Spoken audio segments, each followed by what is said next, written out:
va en Arabie. Et vous allez comprendre dans un instant. Mais qu'est-ce qu'il veut dire par là, pasteur, d'aller en Arabie? C'est une image spirituelle. Tournez-vous à la personne à côté de lui et dites-lui, tu vas voir, le Seigneur veut te dire ce soir, va en Arabie.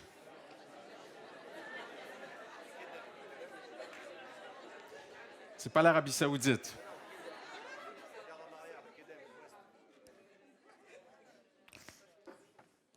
Et nous allons regarder à un détail, un tout petit détail de la vie de l'apôtre Paul ce soir, où il le dit une fois qu'il est allé se cacher en Arabie.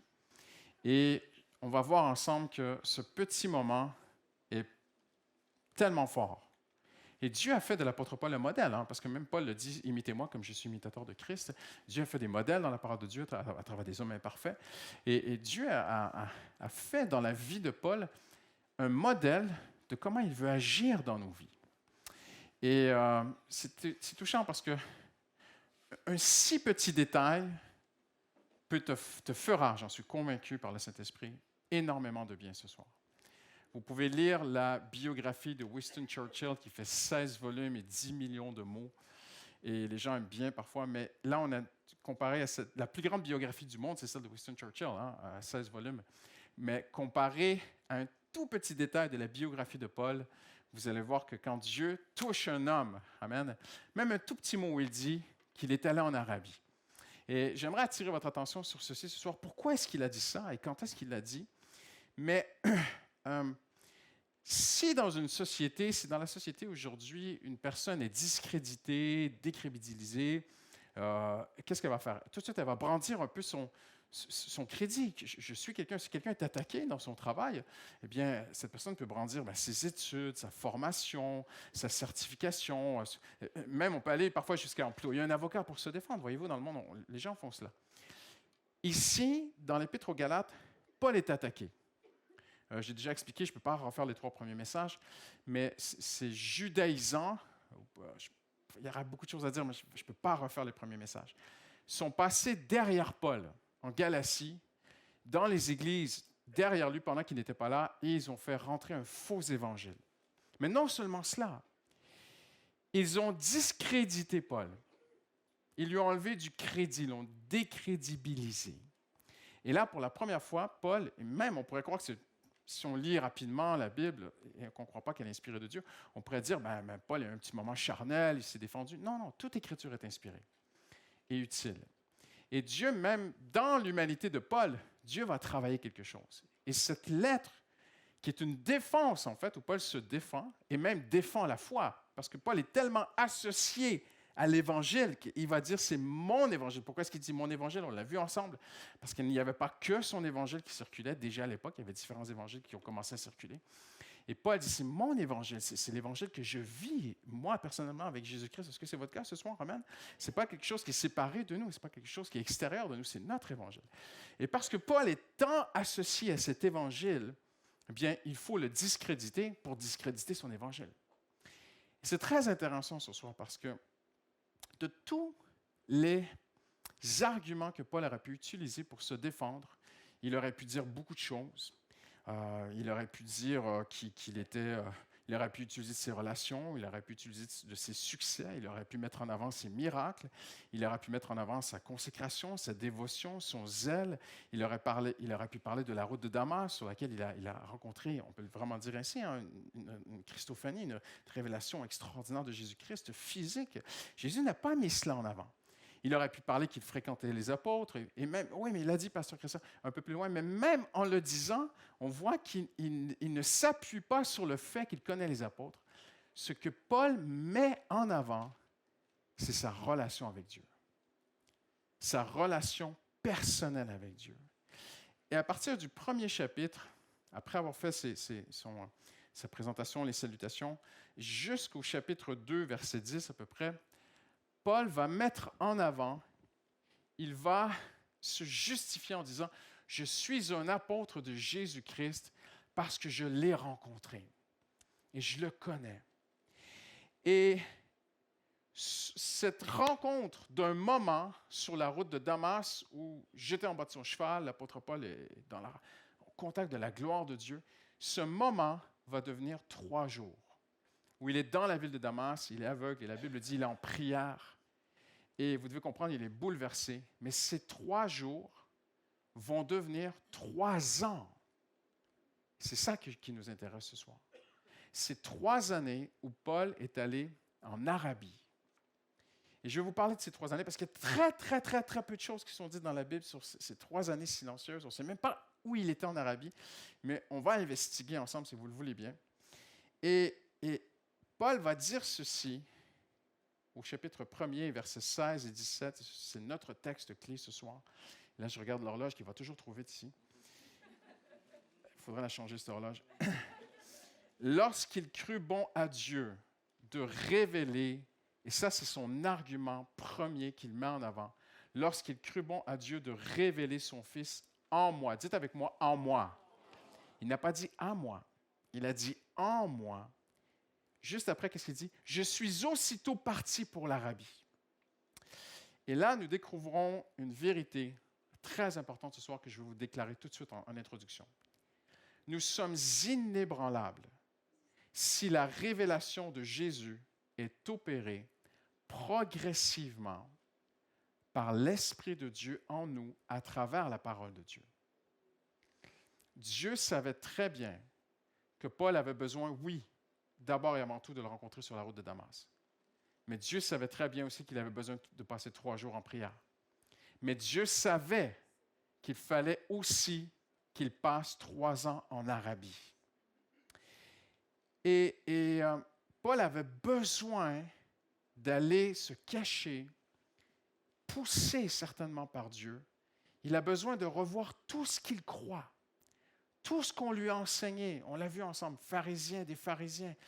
Il est né, il a grandi, il a évolué, il a été dans une école. Et tout son cerveau fonctionne dans le sens du pharisianisme, de cette religion. Et là, il rencontre Jésus sur la route de Damas, il est bouleversé. Comme il est jeté par terre spirituellement, tout ce qu'il a cru s'effondre. Il doit revoir ce qu'il croit. On peut l'imaginer pendant 3 jours prier Dieu, il ne voit pas. On sait que les pharisiens connaissaient plusieurs passages de la Bible, du Tanakh, en fait, c'est la Bible hébraïque, l'Ancien Testament. Paul connaissait plusieurs de ces passages par cœur. Il devait essayer de les revoir, de les lire, de les réfléchir. On ne sait pas ce qui se passe dans sa tête, mais on peut essayer d'imaginer ce soir. Et pendant 3 jours, et après cela, il va disparaître, il va se cacher en Arabie pendant 3 années. Mais on découvre en étudiant sa vie, et ce que je vous dis ce soir, on dit en anglais « backé hein, », c'est appuyé par d'innombrables théologiens qui ont tellement étudié la vie de l'apôtre Paul. Un homme ne peut pas arriver à être appelé le Moïse du Nouveau Testament, celui qui explique la grâce comme aucun des autres apôtres n'a pu le faire. On ne peut pas arriver à cela en tant que l'apôtre Paul sans avoir vraiment étudié, sans s'être caché, avoir revu, avoir médité les Écritures, avoir reçu des révélations de Christ. Et Paul, dans sa vie, va nous donner des révélations de Jésus et de l'Église comme personne. Il va appeler l'Église l'épouse de Christ. Il va appeler l'Église le corps de Christ. La personne qui est assise à côté de toi ce soir fait partie de ton corps spirituel. Paul va dire donc Christ est la tête, le corps, l'Église. Et jamais personne n'a eu. Paul a amené beaucoup de nouvelles révélations inspirées de Dieu, placées dans la parole de Dieu. Cet homme a certainement solidifié le socle de ce qu'il croyait pendant ces 3 années cachées en Arabie. Il dit qu'il est allé en Arabie, donc de quel moment parle-t-il? Quand Paul dit, lorsqu'il crut bon, de révéler Christ en moi, je suis convaincu qu'il ne parle pas de la route de Damas. Parce que sur la route de Damas, c'est le choc, c'est la rencontre Christ à moi. Bien sûr, ça intègre dans son cœur, bien sûr. Mais Paul va mettre en avant aux Galates ce qu'il croit, ce qu'il a compris de la grâce de Dieu, que tout est accompli par Jésus-Christ et que même le Saint-Esprit vient dans nos vies, pas par nos efforts. Il le dit aux Galates, le Saint-Esprit agit dans nos vies par l'écoute de la foi. C'est extraordinaire. Et tout cela, Paul, il l'a reçu quelque part. Ça ne peut pas être... Personne peut télécharger tout l'Évangile en 5G en 3 secondes sur la route de Damas. C'est impossible. Impossible que Paul n'ait fait ça. Impossible que l'évangile de Paul, quand il dit, lorsqu'il crut bon à Dieu de révéler son Fils en moi, impossible que tout se soit fait en 3 jours. La preuve, c'est qu'on le voit encore dans nos propres vies. Quand on vient à Jésus-Christ, au début, on va se dire les vraies choses. La majorité d'entre nous, on accepte Jésus, on le reçoit dans notre vie, on a été touché par l'amour de Dieu, c'est passé quelque chose. Il y a eu quelque chose à basculer dans nos vies, on a rencontré Dieu, Dieu nous a touchés, on a accepté Jésus, et tu le vois à travers les cours de baptême. La majorité des gens viennent à Jésus, ils ont vécu quelque chose avec Dieu, ils aiment Dieu, ils savent qu'il est vivant, il s'est manifesté à eux, mais ils ont beaucoup de difficultés même à exprimer ce qu'ils croient, parce qu'il faut du temps. Et Paul est allé se cacher. Et nous sommes convaincus que lorsqu'il dit « Il crut bon à Dieu de révéler son Fils en moi », non, pas sur la route de Damas, ni ces 3 journées cachées à Damas. Quelque chose de plus profond, quelque chose qui a mis du temps. Alors, on voit une seule option. Ce sont ces 3 années cachées en Arabie où Paul dit « Je ne suis pas parti à courir à droite et à gauche, je suis allé en Arabie. » Il ne le dit pas 3 ans, on le comprend par d'autres écrits qui sont là. Je n'ai pas le temps ce soir d'aller là-dedans parce que le temps passe vraiment très, très, très vite. Mais la seule option logique possible, et on va faire un travail d'historien ce soir parce que beaucoup d'informations, même chez les historiens, est souvent fait par déduction. On comprend, on fait des collages, on met des choses ensemble, on arrive à comprendre des choses historiques, parfois même avec l'archéologie. Et on comprend ce soir, on déduit forcément que pendant ces 3 années cachées en Arabie, Paul n'a pas perdu son temps. Il n'a pas été joué à la PlayStation, il n'a pas passé de temps sur Facebook. Hein. Paul, 3 ans en Arabie, il a revu tout ce qu'il croyait. Toute la loi, les prophètes, les sacrifices dans l'Ancien Testament, l'agneau, la Pâque, Pascal, le sang versé, Jésus à la croix, son sang, Jean-Baptiste, l'agneau de... Il ne comprenait même pas encore tout parce qu'il va revenir et il va aller passer 14 jours avec Pierre. Que pensez-vous qu'il a fait avec Pierre pendant 14 jours? Ils ont parlé de Jésus. Vous voyez ce que je veux dire? Et ce Paul, il est en train de faire son évangile, en train de comprendre les choses de Dieu, de recevoir des révélations extraordinaires de Dieu pendant ces 3 années. Où est-ce qu'il était précisément? Très compliqué parce que quand on dit que Paul était en Arabie, on ne parle pas ici de l'Arabie saoudite comme on la connaît aujourd'hui. C'était une zone à l'est du Jourdain qui couvrait un très, très grand territoire qui allait jusqu'en bas du Sinaï et qui remontait jusqu'en Syrie. C'est un très vaste territoire. Et c'était un territoire, pour sa grande majorité, c'est un territoire désertique. Passer 3 ans en Arabie dans un désert, tu fais comment? Il fallait qu'il y ait de l'eau. OK? Il avait besoin d'exercer son métier. Paul était un fabricant de tentes. Pendant 3 ans, il a vécu comment? Il faut que tu achètes un peu de pain. Tu fais comment quand tu es 3 ans en Arabie? Tu fais comment? Bien, on pense que Paul, il avait un métier, donc il n'est pas allé se cacher comme un ermite perdu au milieu de nulle part. On peut très bien l'imaginer ce soir se rapprocher d'une communauté. Et on voit une seule possibilité, d'après les érudits les plus sérieux de la parole de Dieu, ce serait qu'il se soit rapproché d'une communauté peut-être de Nabatéens, qui étaient les experts du désert à l'époque, qui avaient le monopole de la route des épices, qui était très lucratif à l'époque. Ils faisaient du commerce avec les Juifs, ces gens-là, et il y avait des communautés juives. On a trouvé des sites archéologiques, beaucoup de sites archéologiques dans l'Arabie, qui prouvent qu'il y avait des Juifs qui vivaient par là.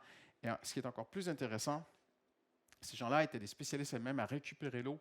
Donc, Paul a dû se rapprocher d'un peuple qui vivait là-bas. Mais il y a encore un problème qui n'est pas réglé. Parce que pour qu'un homme revoie ce qu'il croit, il a besoin du Tanakh. Il a besoin des écrits, il a besoin de l'Ancien Testament. Mais on a trouvé une secte qui s'appelle les Esséniens, qui habitaient là-bas. C'est une secte juive. On ne pense pas du tout que Paul a intégré leur secte, mais qui se soit rapproché d'eux pour avoir accès au rouleau. Et là, tu peux très, très bien imaginer l'apôtre Paul, pendant 3 ans, peut-être fabriquer des tentes, trouver de l'eau, faire un peu de commerce et prendre tout le temps qu'il a pour lui à faire une chose: relire, étudier, méditer, repenser et repasser tout ce qu'il croit à travers la croix de Jésus-Christ. Et comprendre la grâce, comprendre la miséricorde, comprendre que tout est accompli.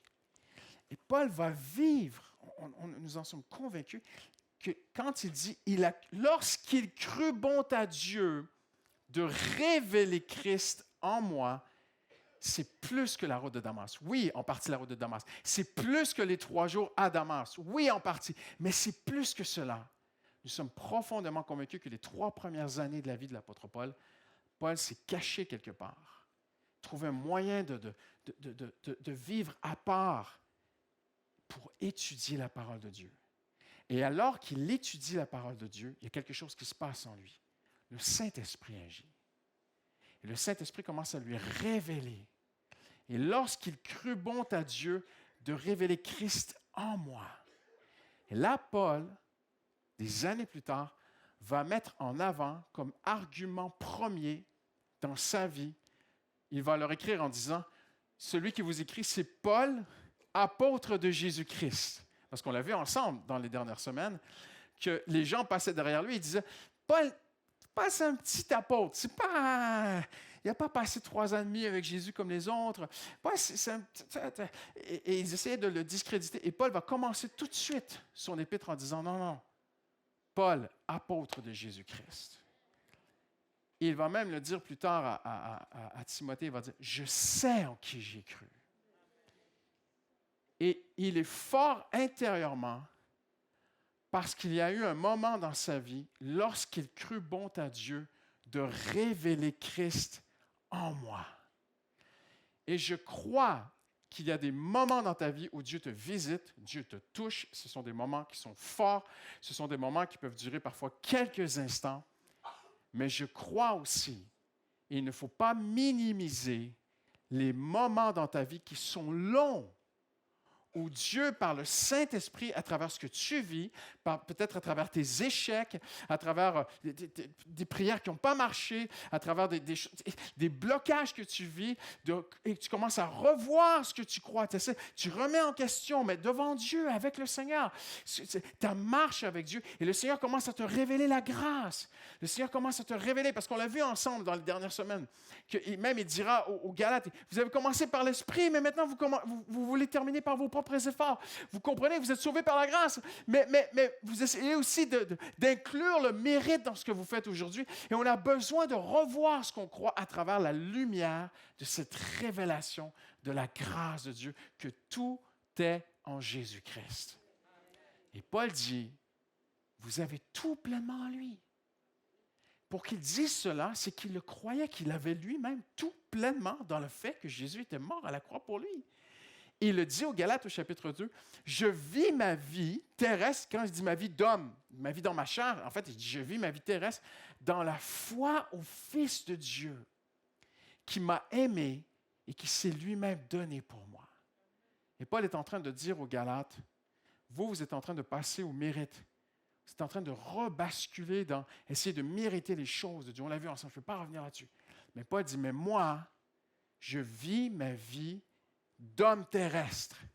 Mes défis, mes challenges, mes obstacles, ce que je traverse, je le vis constamment dans la foi au Fils de Dieu qui m'a aimé et qui s'est livré pour moi. Mais il le dit au début de son épître. Il le dit, si j'ai cette foi, c'est qu'il y a un moment dans ma vie, lorsqu'il crut bon à Dieu, de révéler Christ en moi. Quelqu'un dit amen ce soir. Cette révélation a été grandissante dans sa vie et elle doit l'être aussi dans notre vie. J'aimerais vous dire ce soir quelque chose de très, très simple. Le Seigneur n'a pas terminé de nous enseigner tout ce que Jésus a accompli à la croix. Le salut, parfois chez certains chrétiens, le salut, c'est Jésus est mort pour mes péchés, mon passé est pardonné, c'est bon et tout. Mais oui, mais pas que. Même l'auteur aux Hébreux va dire dans son épître aux Hébreux, à un moment donné, il leur dit, il faut quitter les choses du début de la vie chrétienne, je paraphrase ce soir, pour passer à des choses plus profondes. Bien sûr, Jésus est mort pour tes péchés à la croix et c'est extraordinaire. Tu es adopté, tu es un enfant de Dieu. Mais maintenant, tu dois apprendre. Dieu veut continuer à t'enseigner de plus en plus tout ce que tu as en Jésus-Christ et tout ce que tu es en tant qu'enfant de Dieu. Nous n'avons pas fini, je n'ai pas fini, tu n'as pas fini. Il y a encore beaucoup de choses que le Seigneur aimerait nous enseigner, qui sont déjà accomplies à la croix, qui sont déjà acquises par le sang de Jésus.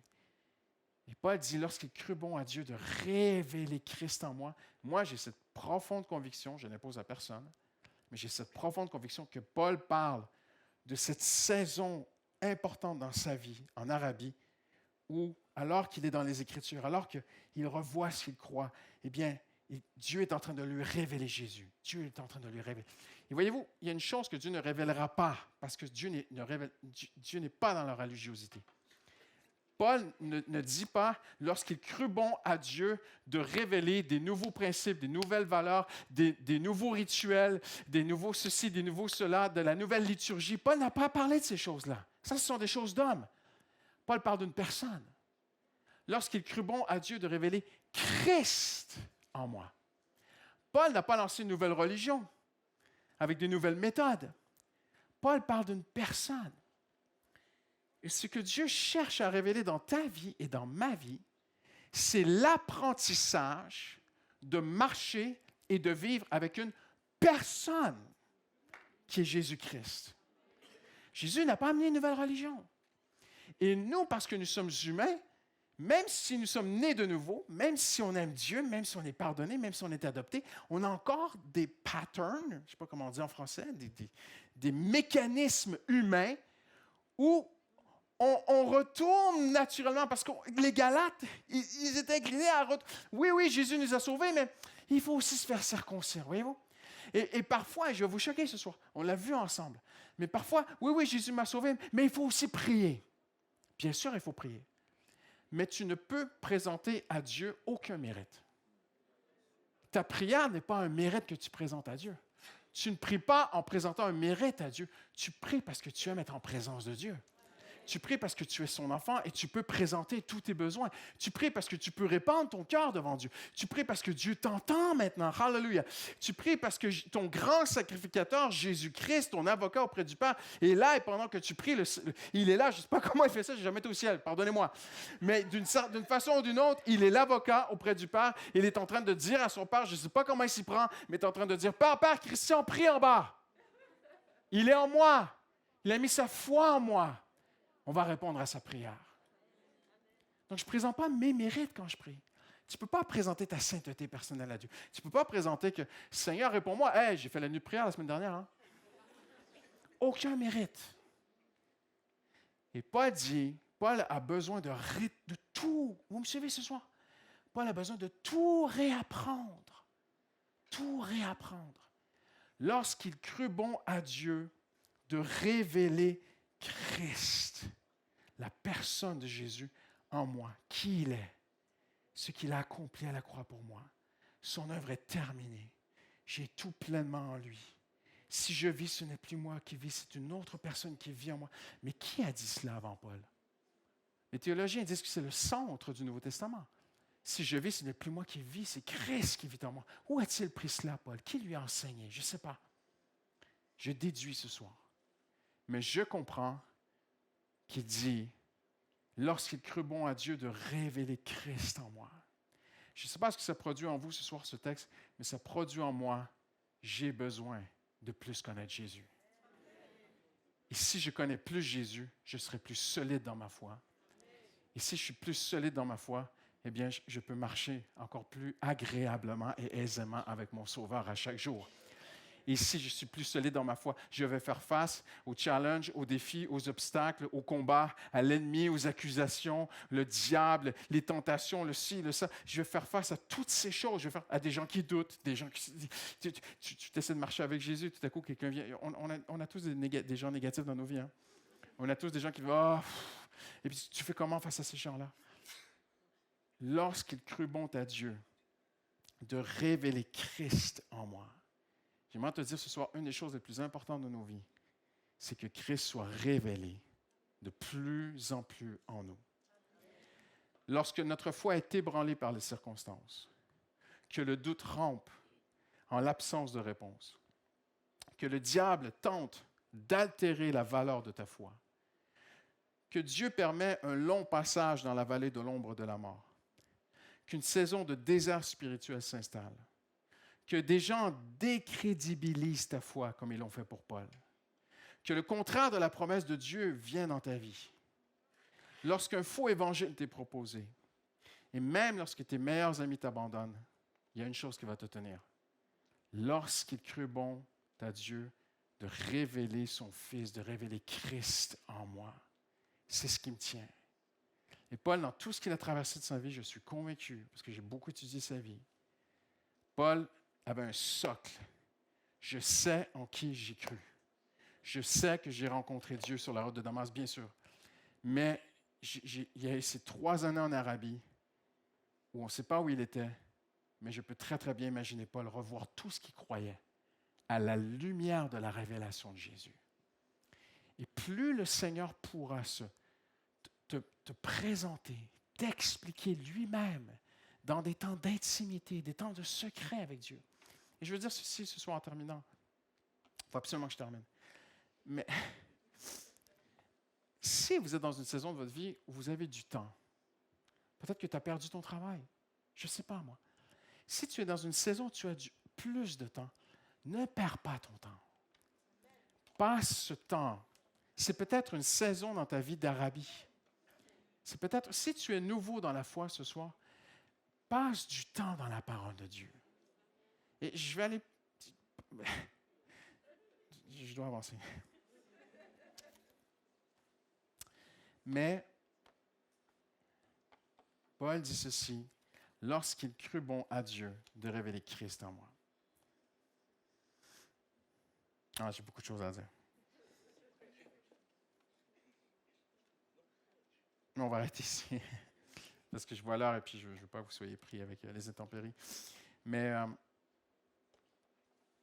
je crois à l'importance d'une révélation progressive, profonde, intérieure, personnelle, de tout ce que Jésus a accompli à la croix pour nous. Je suis convaincu que Dieu n'a pas terminé de nous révéler tout ce que Jésus nous a acquis à la croix. La semaine dernière, je parlais avec Pasteur Mathieu. Et c'était pour moi une confirmation parce qu'on ne s'était pas parlé. Et le matin, les deux, on avait, je ne sais pas comment toi c'était venu, les deux, on a lu une citation d'un homme de Dieu pour qui j'ai beaucoup de respect, qui avant de mourir a dit à un serviteur de Dieu, il a dit ceci, il a dit, lorsque nous allons entrer au ciel, dans la présence de Dieu, nous allons, j'en suis convaincu, entrer avec énormément d'humilité, parce que nous allons entrer dans la révélation de tout ce que Jésus avait prévu pour nous. Et nous allons réaliser qu'on a tellement touché une toute petite partie de ce qu'il avait pour nous, de ce qu'il nous avait acquis à la croix. Lorsqu'il crut bon à Dieu de révéler son Fils en moi. La révélation la plus puissante, la plus importante de ta vie, c'est celle qui a lieu ici, à l'intérieur de toi, dans ton cœur. C'est ça qui va te tenir dans les moments les plus difficiles. C'est ça qui fait qu'un homme de Dieu est au fond de sa prison et dit « Je sais en qui j'ai cru ». Amen. On se lève ensemble en terminant? Hallelujah. Seigneur, on veut te remercier.